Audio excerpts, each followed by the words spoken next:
Good evening. You're listening to the Hour of the Time, and I'm your temporary hostess, Michelle. For those of you who are regular listeners to this program, you know that many hours have been devoted to discussing economic collapse, its likelihood, probability, its inevitability. Tonight, we're going to delve into some extremely controversial material that will involve what you must do to prepare to survive after the economic collapse. As in other programs that I've done regarding training, this material is approximately 20 years old, so you must listen to it and take very good notes and listen for broad principles that are applicable to a variety of circumstances and conditions.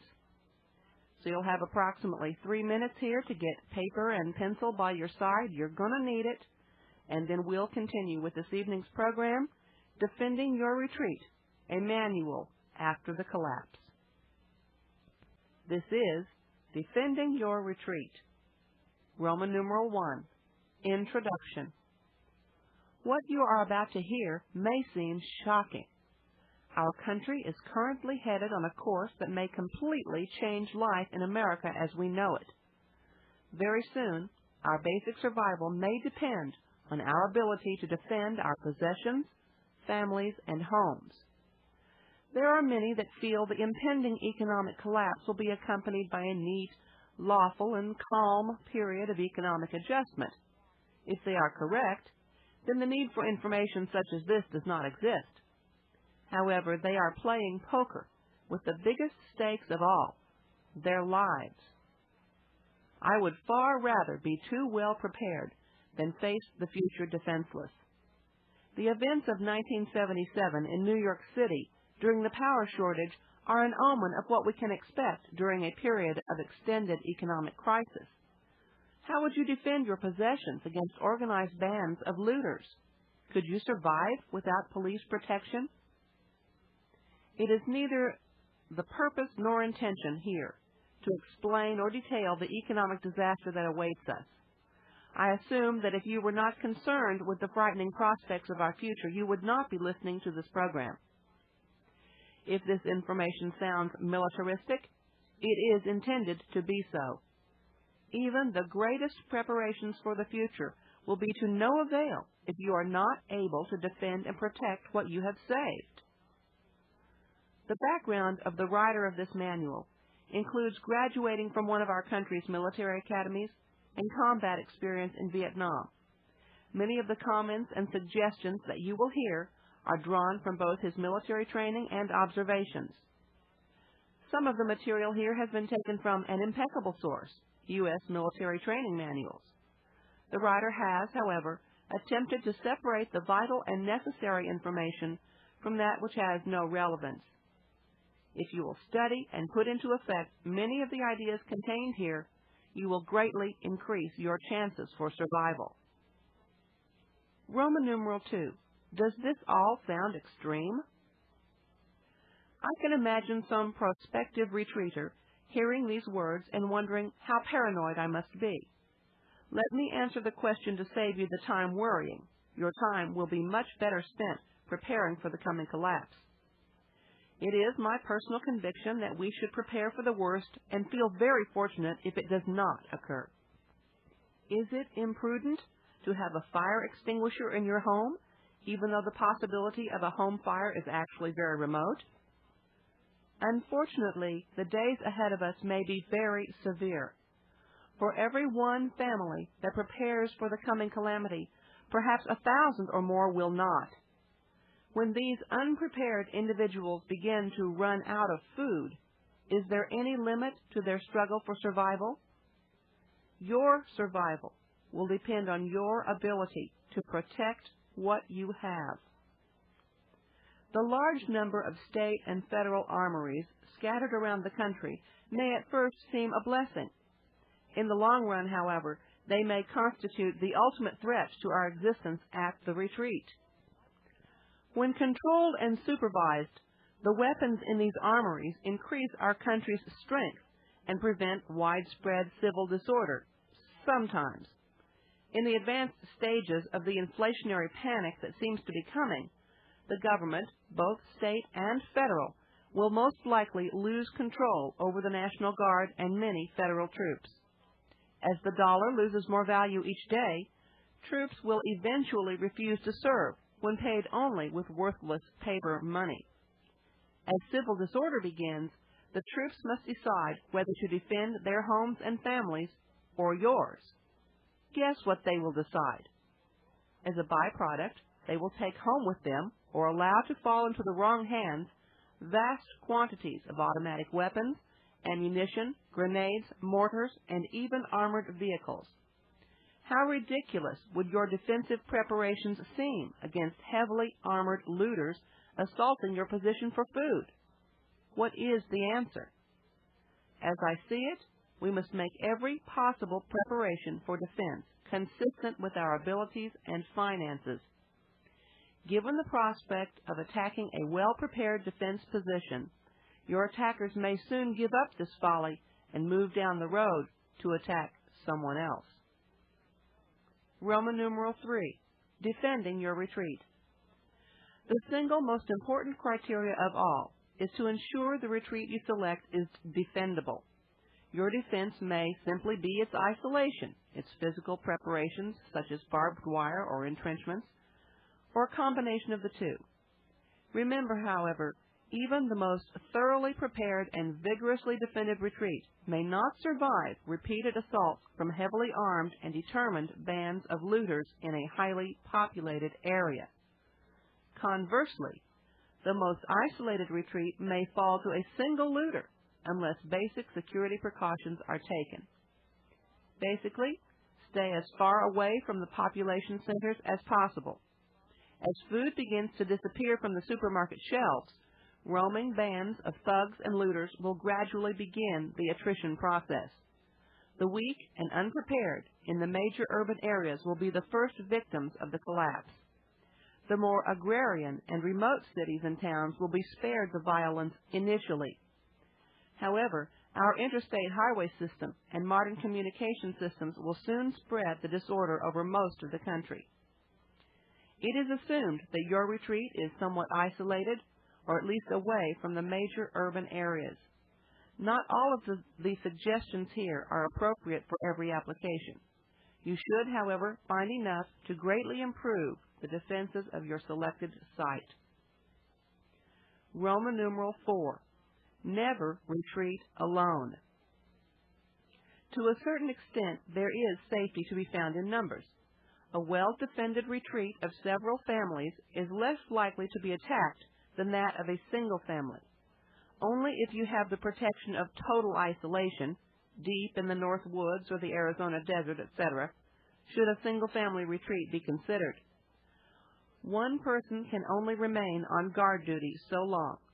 Even a well-armed single family would be overwhelmed in a short time by the coordinated attack of only lightly armed looters. Multiple family retreats offer the following advantages. 1. Cooperation in instituting a coordinated and well-prepared defensive system that would not be possible for the single family. 2. Sharing of the tasks of defense, hunting, food preparation, housekeeping, farming, etc. And 3. The potential of attracting qualified medical personnel to the established retreat, and this is most important. Roman numeral 5. What about your neighbors? In some respects, the best neighbors to have at your retreat are none. The fewer people that are in an area, the less reason an armed group of looters would want to go there. Looters and other parasitic creatures will prey on those that have neither the knowledge, weapons, or will to defend themselves. If the area of your retreat contains large numbers of unprepared people, it will attract looters just like bees to honey. An area of fiercely independent people that are willing to protect what they have saved may be an ideal neighborhood. 2 or more retreats in close proximity linked by CB radios may be able to offer mutual support in case of attack by a numerically superior force. It may be worth consideration. Roman numeral 6. Types of attacks. Mr. Mel Tappan, in his excellent book, Survival Guns, published in 1976, lists the 4 most common types of attacks to expect. 1. Exposed attack. This will probably be the most common type of attack. Looters and other rabble simply rush your position with little coordinated or accurate firing. If you have chosen and prepared your defensive position well, and if you are suitably armed, you should expect to defeat a force 10 or more times your strength. Your sentries or scouts should give ample warning of the impending attack. 2. The stealth blitz. One of the most dangerous forms of attack to the defenders. The attacking force, which may be quite small, uses the cover of darkness to sneak up and overpower your sentries. Simultaneous entry may be made at several different points. This type of attack may be successfully defended against by alert sentries and adequate warning systems. 3. Fire blitz. This is probably the most dangerous form of attack to the defenders. The only viable response is frequently to escape your dwelling via a hidden and hopefully secure means. This type of attack occurs when a usually superior force surrounds your retreat and simultaneously firebombs it and hoses it with automatic weapons fire. The only possible defense is to have a clear field of fire in all directions to prevent the enemy approaching your position and/or remote-controlled anti-personnel explosive charges that may be detonated from inside the retreat. 4. Scouting attack. A small advance party is sent ahead of the main body of attackers to test the strength of the defenders. By exposing themselves to your fire, they will attempt to determine the range and depth of your defensive fire. If your defenses are reasonably strong, a viable response may be to respond only with deliberately ineffective fire, such as shotguns, pistols, .22 caliber rimfire, etc., in an attempt to lure the main body into a frontal assault. Roman numeral 7. Chain of command. The person in your retreat with the most military experience should be put in complete charge of all activities pertaining to the defense of your compound. From a central observation or command bunker, he should direct, via radio if possible, and coordinate all offensive and defensive combat operations. There is only room for one boss. Select him wisely and follow him well. Roman numeral 8. Guards are a must. One of the greatest dangers to your retreat is the surprise attack. In the smaller 1 or 2 family retreats, it becomes impossible to keep a guard on duty constantly. This inherent problem is one reason that multiple family retreats are safer.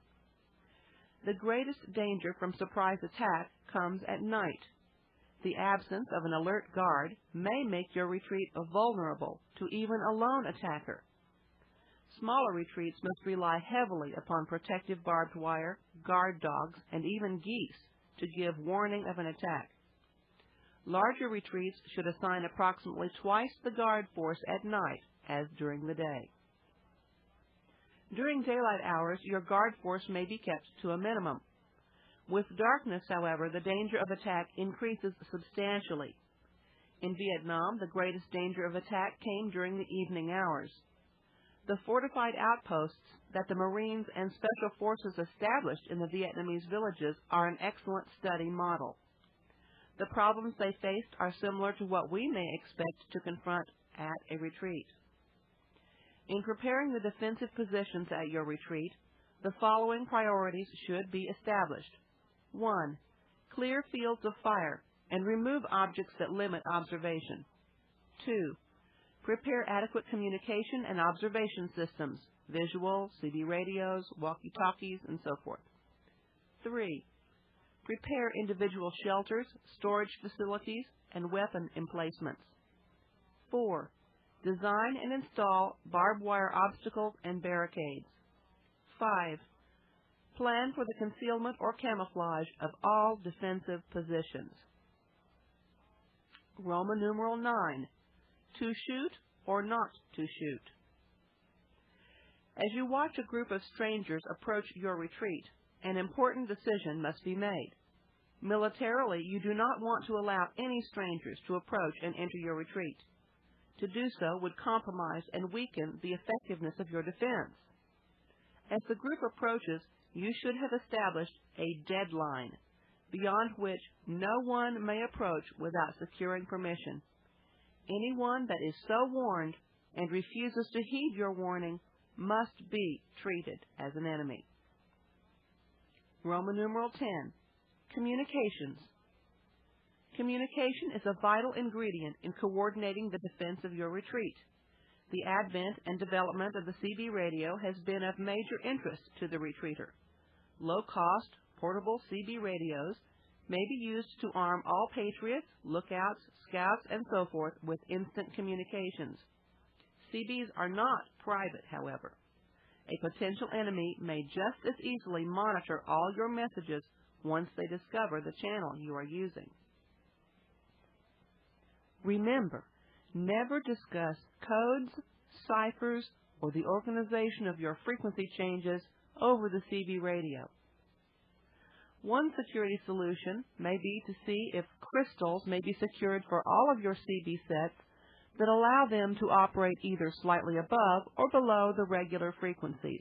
However, the FCC takes a very dim view of this idea. Try to lay in an adequate supply of batteries and standardize all CB units to use the same batteries. Roman numeral 11, need for defensive lighting. As previously discussed, the hours from sunset to sunrise are the most dangerous time for the retreat. It is during this time that an enemy would most likely launch an attack. Darkness certainly favors the attacker. Some types of defensive lighting to locate the attackers is necessary. Floodlights or high-powered searchlights may at first seem to be the answer. They do, however, have certain limiting features that prevent them from being of use in most situations. These are, 1.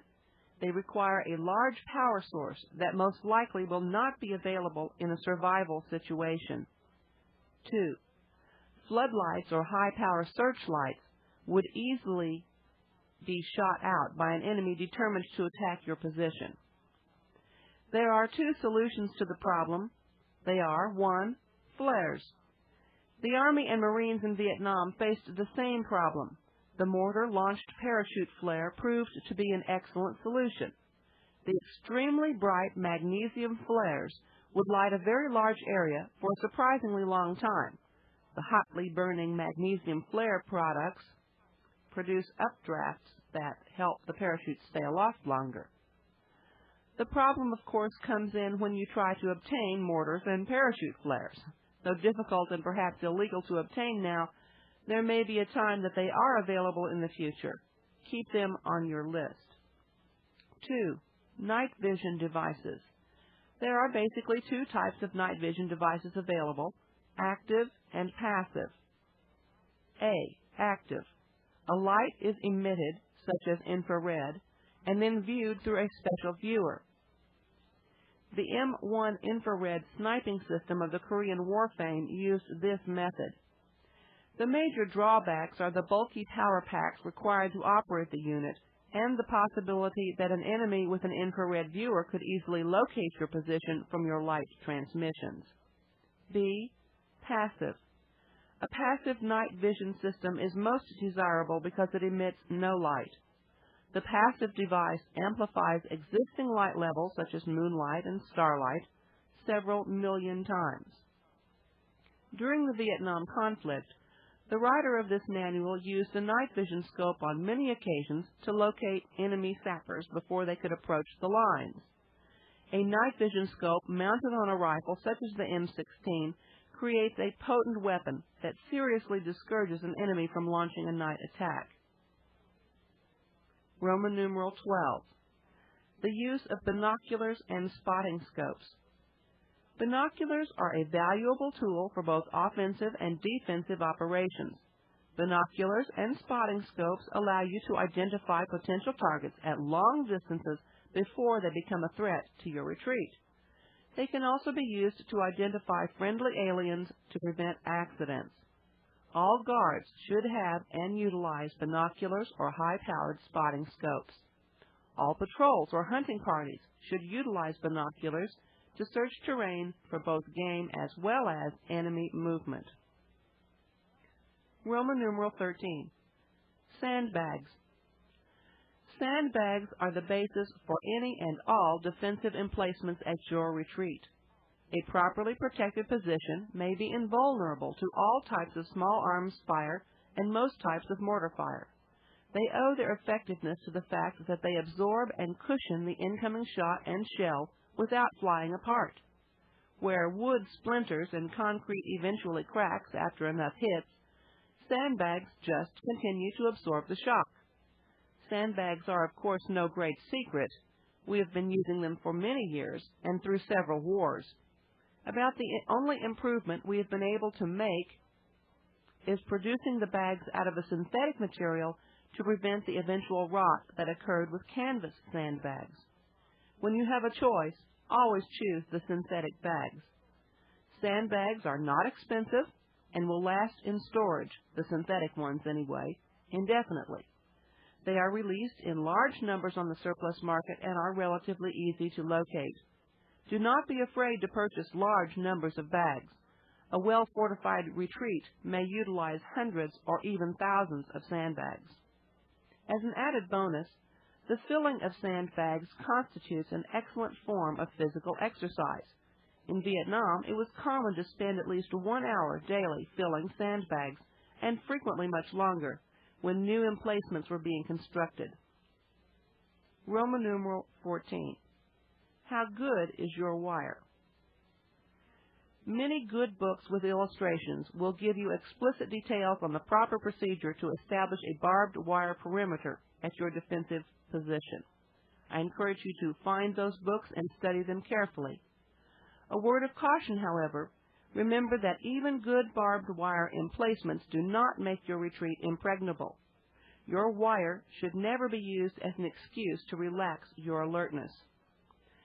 The writer of this manual saw a Vietnamese Kit Carson scout, a former VC that crossed over, take only 2 minutes to cross a 60-foot barbed wire perimeter that had been considered impenetrable.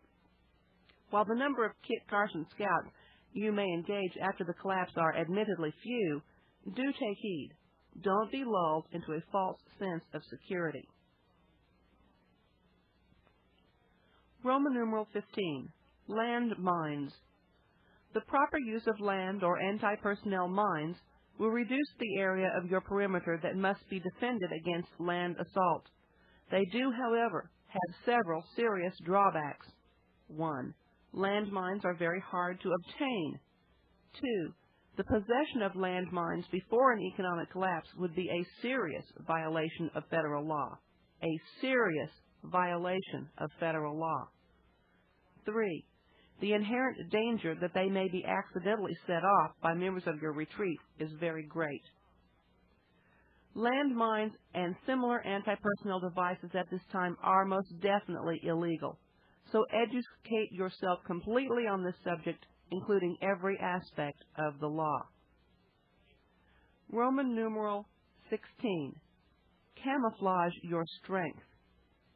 Whenever possible, keep the enemy wondering about the strength of your fortifications.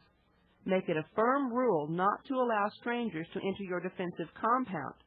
A potential enemy that is allowed to wander inside your wire may expose and later exploit a weakness in your defensive planning. This was a great problem in Vietnam. Almost every U.S. military security compound had a varying number of Vietnamese cooks, laundry girls, laborers, and so forth that were used for odd jobs around the camps. These same so-called peasants mapped out and reported entire defensive strongpoints and their weaknesses. Much of the success of the Viet Cong came from attacking isolated outposts and was due to a thorough knowledge of the perimeter before the attack. Use camouflage to conceal your defensive positions. Construct your fortifications so that a cursory examination of your perimeter with binoculars will not reveal all your positions. Ladies and gentlemen, it is important to recognize that in the type of conflict we are describing tonight, this war will be won not by weapons, but primarily by wits. And what it is available for you to know by your five senses and by your intellect, you are responsible to know. And one of the things we know well from listening to this program is the absolute necessity of acquiring precious metals, gold, silver, platinum, in whatever configuration is right for you, your family, and your budget. It is with these precious metals that you will be able to buy food, transport, clothing, shelter, or perhaps purchase the life of a loved one when the currency that we now exchange is completely without value.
Человек родится, он слаб и гиб, когда умирает, он крепко и черт.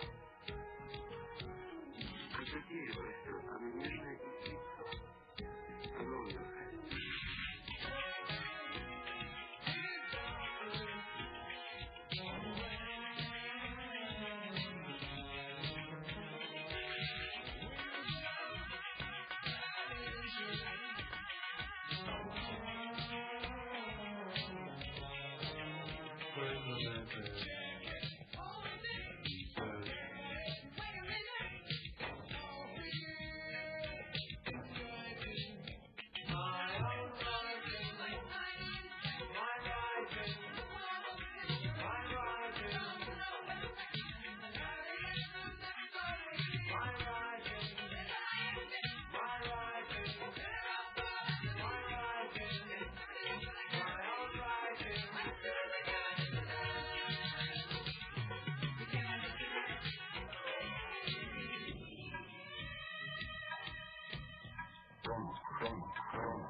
Roman numeral 17, escape routes.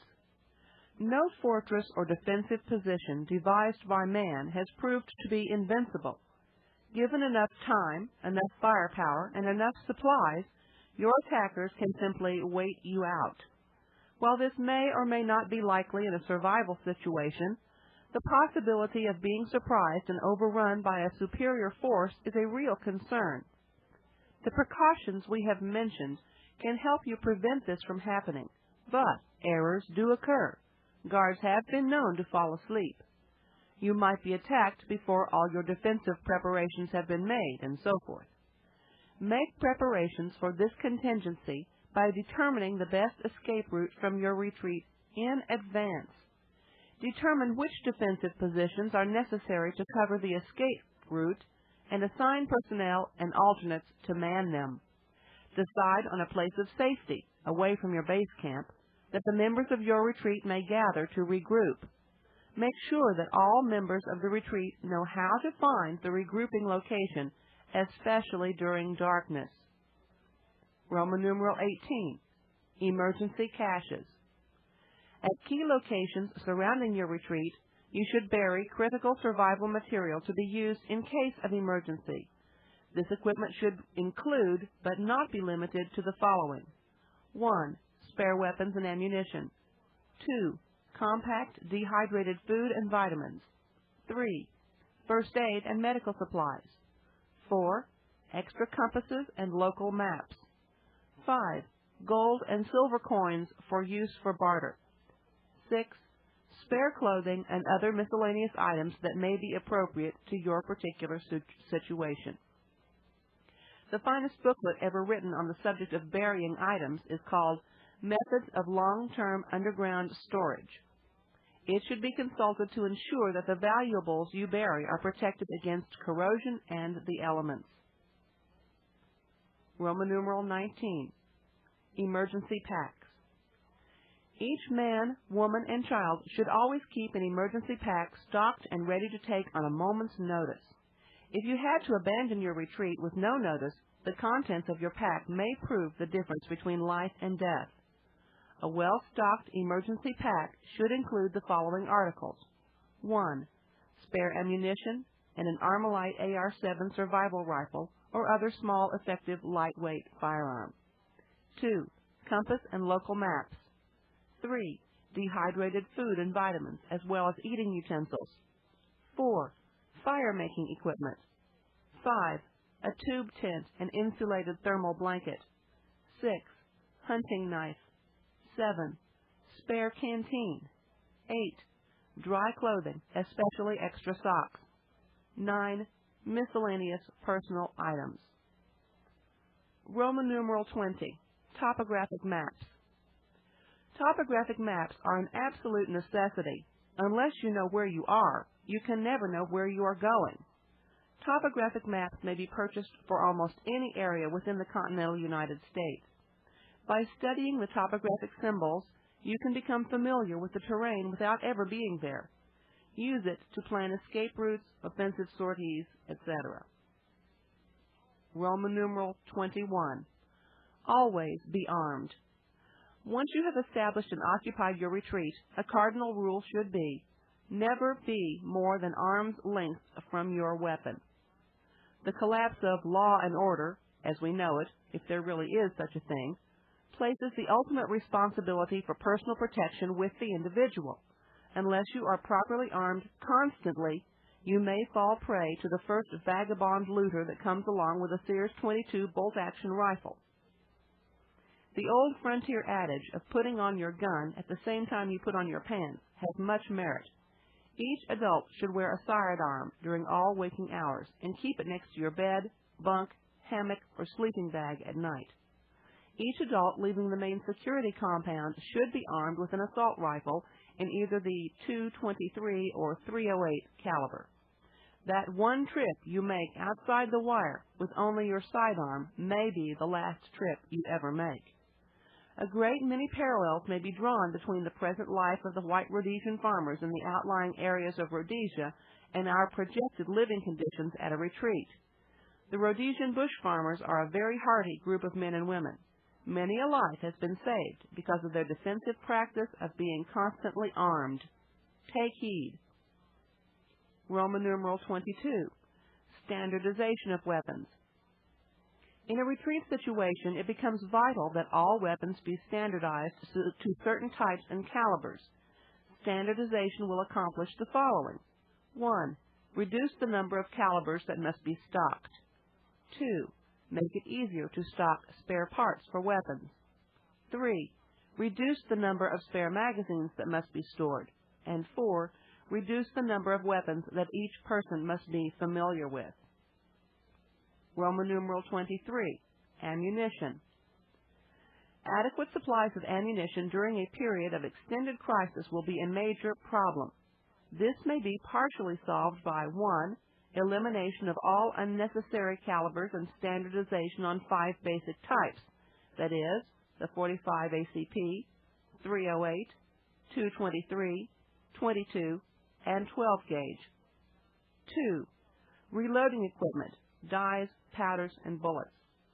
Good quality commercial or military ammunition may be stored almost indefinitely. Roman numeral 24, establishing a ready room. A ready room or alert area should be established in the central portion of your defensive compound. You should keep here your main line defensive weapons, loaded magazines, and spare ammunition. All weapons should be cleaned and inspected regularly. Magazines should be rotated frequently to ensure the springs do not weaken. Roman numeral 25. Establish fields of fire. All members of your retreat should have access to and understand how to use a range card. A ranging card is drawn in advance to give a visual representation of the distances to key landmarks within your fields of fire. You should use these landmarks to accurately adjust your sights. This does away with the guesstimation of range and should provide greater accuracy throughout your entire field of fire. Roman numeral 26. The chainsaw. Since World War II, the self-contained, self-lubricating chainsaw has been developed to the point that it is a very valuable all-purpose tool. Of its many functions, the most notable are 1. Cutting trees for barricades, 2. Cutting lumber for construction, and 3. Cutting underbrush, small trees, and so forth to clear fields of fire. During the Vietnam conflict, the importance of the chainsaw was proven many times. Several units of the Marine Corps and Special Forces were issued and carried chainsaws as an important tool. It will be necessary to ensure that adequate stores of gasoline are available. Roman numeral 27. Need to have scout outs. Depending on the size of your retreat, there are many advantages to be gained from having one or more scouts outside your defensive perimeter during a time of potential trouble. These scouts, when armed with walkie-talkies, perform the following functions. 1. Give warning of an enemy attack. 2. Indicate the size and strength of the enemy force. 3. Harass the enemy by attacking his supplies, vehicles, communications, etc. 4. Perform duties as a sniper. 5. Attack the enemy from the flank and block his path of retreat. The principle of maintaining one or more scouts outside your perimeter is an old one. Most notably, the Chindits in Burma used it with great success to defend their forward fire bases against attack from the numerically superior Japanese forces. Roman numeral 28. Patrols and their weapons. Patrols will be of great importance to your retreat. They will be looking for potential threats to your retreat as well as hunting for game. The armament of these men is of great importance. Patrols should see that their weapons are complementary. Please note the following bad example. Both men on patrol are armed only with sidearms and scoped bolt-action hunting rifles, 308 or 30-06. While stalking game, they are suddenly confronted by 3 parasites armed with Sears 22 automatic rifles. Though you may drop 1 or even 2 of them with your first shots, bolt-action hunting rifles are slow to operate and impractical at close range. The chances of you surviving even this basic and simple confrontation are remote. The 22, while lacking in power, is deadly if you are hit with enough of them. Moral to this story: always have at least 50% of your patrol armed with light assault rifles. The remainder may be armed with heavy assault rifles, .308, or shotguns. In this manner, you can protect yourself as well as hunt for deer, elk, squirrel, fowl, etc. Terrain is a very important factor in determining the proper armament for patrol. Wooded, heavily overgrown areas favor the .223 cartridge, while the wide open spaces of the west demand the long-shooting .308. Roman numeral 29. What weapon at what range? All weapons have their strong points as well as their limitations. Always utilize your weapons to maximize their effectiveness. The following information gives an example of suggested weapon usage versus range. At 800 yards from your retreat, consider the M14, the G3 .308 or 7.62 millimeter, and the FAL. At 300 yards from your retreat, consider the .223, the AR-15, the AR-180, or the Mini-14. At 100 yards from your retreat, consider the Riot shotgun or the 12-gauge. The Riot shotgun, 12-gauge, is an extremely effective weapon for close combat range, less than 100 yards. Long-range patrols in Vietnam used 12-gauge pump shotguns on raids into Laos and Cambodia for several years. Several men bursting into an NVA campsite at dawn with Riot shotguns with 20-inch barrels or less would wreak utter destruction and completely demoralize any survivors against further resistance. Consider it one of your most important defensive weapons. From 100 to 300 yards, the .223 or 5.56 millimeter rifle is best. It is flat shooting and ideal to repulse a typical assault at medium ranges. Beyond 300 yards, the effectiveness and accuracy of the .223 declines rapidly. For these longer ranges, the .308 or the 7.62 NATO cartridge is vastly superior. The match-grade M14 with a 9-power Redfield scope has proven accurate out to 800 yards. At that distance, you can begin sniping at the enemy long before they can return accurate fire. Roman numeral 30. Cleanliness and your weapons. You cannot expect a dirty weapon to function reliably or shoot accurately. Weapons should be cleaned daily and inspected regularly. Be certain to include adequate supplies of lubricating oil, bore solvent, cleaning rods, brushes, etc. in your survival equipment. Roman numeral 31. Weapons practice is vital. The finest weapons and arsenal are of no use if you do not know how to fire them. All adults and older children should practice with their weapons regularly. Younger children should be familiar with weapons and become accustomed to the sound of gunfire. At all times during the construction and preparation on your retreat, weapons should be worn. By the time the economic collapse occurs, your weapons should be old friends. Roman numeral 32. Automatic weapons. Despite the volume of publicity that surrounds automatic weapons, they remain of questionable value during a survival situation.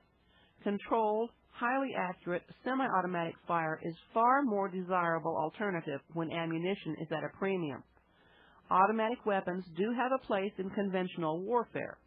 For defending a fixed perimeter against hordes of advancing armies, it would be invaluable. It is, however, doubtful that such a situation would occur in a retreat that could not be handled with controlled, semi-automatic fire. We have been discussing the means and methods of protecting and defending your retreat in the time of economic collapse. There remain yet 5 subjects you should consider and study well on your own. First, the wearing of bulletproof vests, preferably those lightweight ones made of Kevlar, similar to the models worn by the President of the United States. The need for protective headgear, preferably the current Israeli issue, which is made of a lightweight, impact and bullet-resistant plastic. Consider also uniformity of clothing, the possible use of alternate identification, and improvised munitions. All of these things will be very important to you in a time when law and order as we have known it ceases to exist and it's every man for himself in the world. And don't forget to live always with prayer and consider these things with prayer, for your future will depend on it. Good night, ladies and gentlemen. God bless you and yours, and God save our republic.